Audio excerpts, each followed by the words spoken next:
Good morning students, how are you all. आज हम read करने जा रहे हैं lesson number first, maps and globes.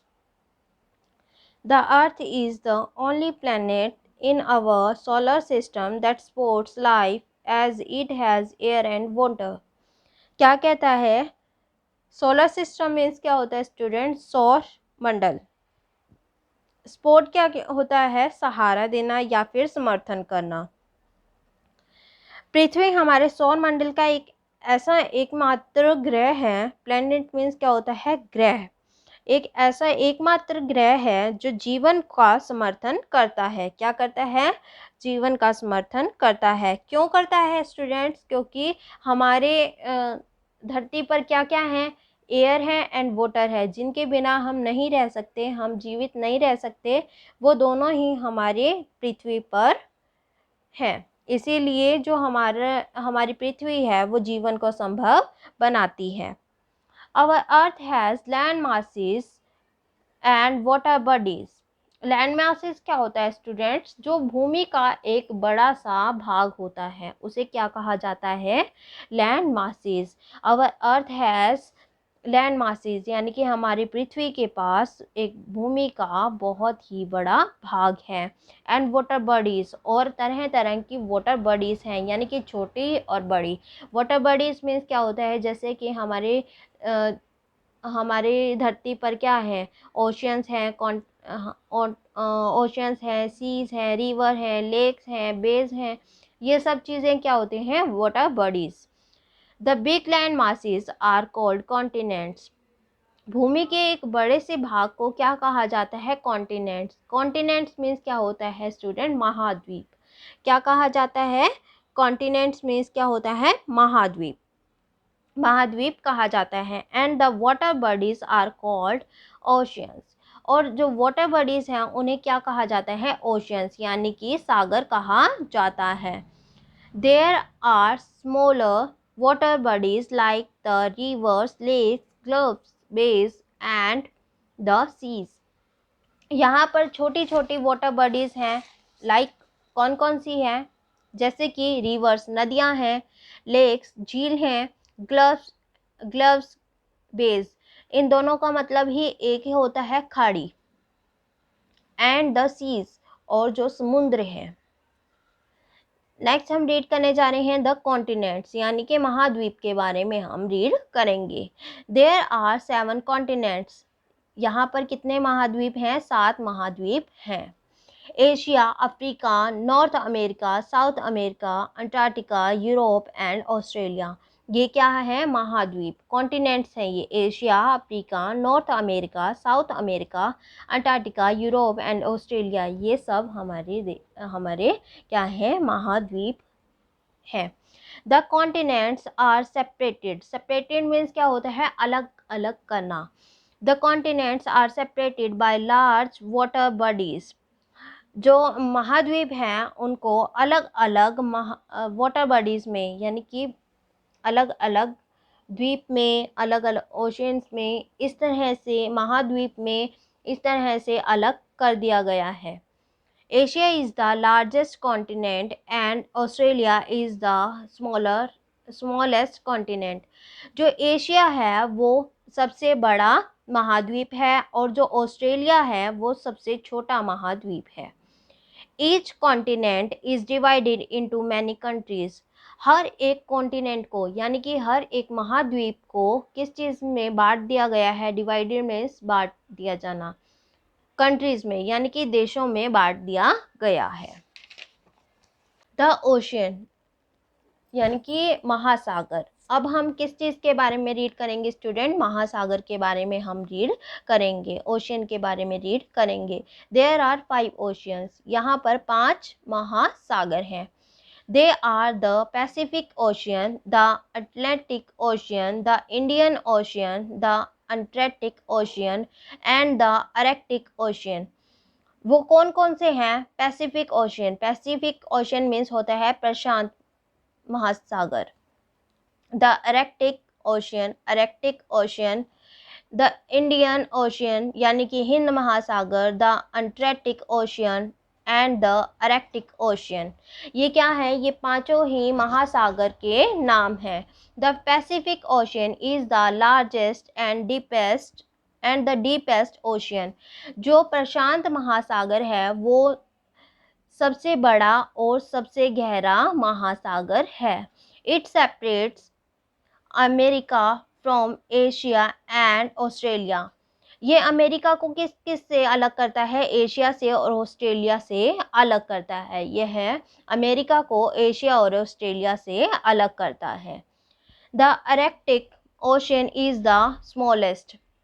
जो आर्कटिक महासागर है वो सबसे छोटा महासागर है। जो आर्कटिक है वो सबसे छोटा महासागर है। The Atlantic ocean is the second largest ocean which separates north and south America from Europe and Africa. जो अटलांटिक ओशियन है वो दूसरा सबसे बड़ा महासागर है। विच सेपरेट्स, जो कि किस किस को अलग करता है? नॉर्थ एंड साउथ अमेरिका को, यानी कि उत्तर और दक्षिण अमेरिका को यूरोप और अफ्रीका से अलग करता है। नेक्स्ट हम रीड करने जा रहे हैं the shapes of the earth. अब हम अर्थ के शेप के बारे में रीड करेंगे। The earth is spherical in shape. Spherical means क्या होता है स्टूडेंट्स? गोलाकार। स्पेरिकल क्या होता है? गोलाकार। जो हमारी पृथ्वी है वो कैसे आकार में है? गोलाकार आकार में है। शेप यानी कि आकार। जो हमारी धरती है वो गोलाकार आकार में है। Long ago, it was believed that the earth was flat. बहुत पहले के समय में ये क्या समझा जाता था कि जो हमारी पृथ्वी है वो समतल है। फ्लैट मीन्स क्या होता है? समतल। क्या समझा जाता था? कि हमारी जो पृथ्वी है वो समतल है। People believed that if we traveled to the edges, we would fall off. क्या है? कुछ लोगों का ये कहना था, मानना था कि अगर हम, एडिस मीन्स क्या होता है? किनारों पर। अगर हम पृथ्वी के किनारों पर सफ़र करते हैं, ट्रैवल मीन्स क्या होता है? सफ़र करना।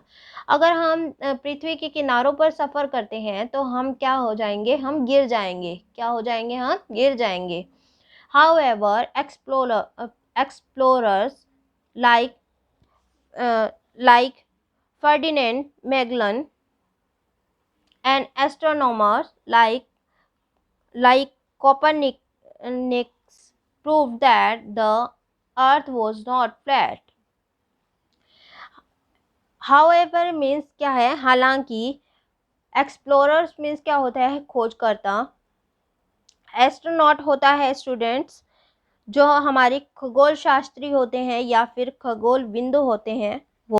हालांकि जो खोज करता है जैसे कि फर्डिनेंड मैगलन और खगोल बिंदु जैसे कि कोपरनिकस ने साबित किया है कि पृथ्वी समतल नहीं है। क्या साबित किया है इन्होंने? कि पृथ्वी समतल नहीं है।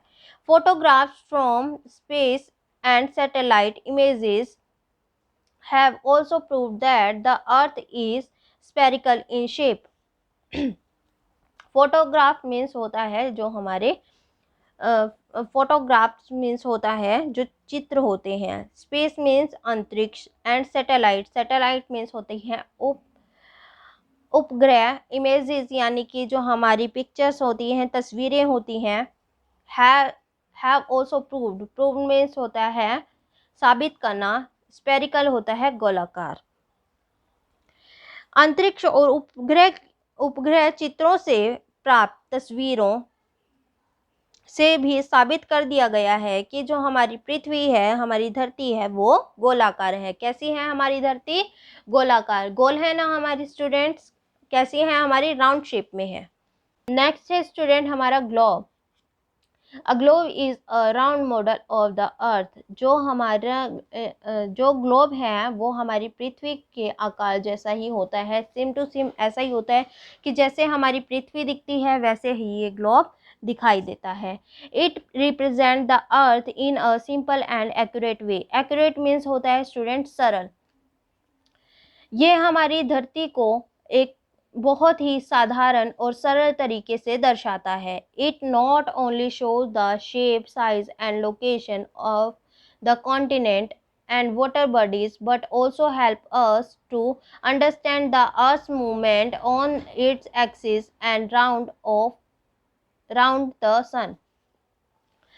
ये सिर्फ हमें इसके आकार के बारे में, इसके छोटे बड़े आकार के बारे में, इसकी जो लोकेशन है उसके बारे में, या फिर महाद्वीप के बारे में, जो भी हमारे वाटर बॉडीज़ हैं उनके बारे में, इन्हीं सब चीज़ों के लिए को ही नहीं बताता, बल्कि ये हमें इस चीज़ में भी मदद करता है कि हमारी जो अर्थ है वो कैसे मूवमेंट कर रही है, कैसे वो काम कर रही है, किस तरफ से वो घूम रही है, किस तरफ वो राउंड लगा रही है, किस तरीके से वो सूरज की दूरी को बताती है, सूरज से कितनी दूर है और उसके कैसे चक्कर लगाती है, इस चीज़ के बारे में भी समझने में हमारी हेल्प करता है। Through the globe, how has many advantages, it has certain disadvantage too। Throw means क्या होता है, माध्यम से। ग्लोब के माध्यम से हमें इसके एडवांटेज और डिसएडवांटेज का पता चलता है। एडवांटेज मीन्स होता है स्टूडेंट फायदे, और एंड डिसएडवांटेज मीन्स क्या होता है, जो नुकसान होते हैं। ग्लोब के माध्यम से हमें ये पता चलता है कि ग्लोब के क्या फ़ायदे हैं और क्या नुकसान हैं। A globe show only one side of the earth at one time and it cannot be carried easily from place to place। जो ये ग्लोब है वो एक टाइम में सिर्फ एक साइड को ही दर्शाता है, जैसे कि इस साइड को ही दिखा रहा है, दूसरी साइड इसकी नहीं दिखाई दे रही है एक ही टाइम में। तो क्या है, सिर्फ एक ही साइड को ये दिखा रहा है, हमें एक ही साइड शो हो रही है, और इसको बहुत ज़्यादा आसान नहीं होता है एक जगह से दूसरी जगह लेकर जा पाना। The details are not shown clearly because of space limitation. Space means होता है अंतरिक्ष, लिमिटेशन यानी कि सीमाओं। ये हमें बहुत ही साफ साफ हर एक डिटेल को नहीं बता पाता, क्योंकि जो अंतरिक्ष की सीमाएं हैं उसके कारण ये हमें हर चीज़ क्लियरली नहीं दिखा पाता है। स्टूडेंट, आज हम अपना लेसन यहीं तक रीड करेंगे। Thank you.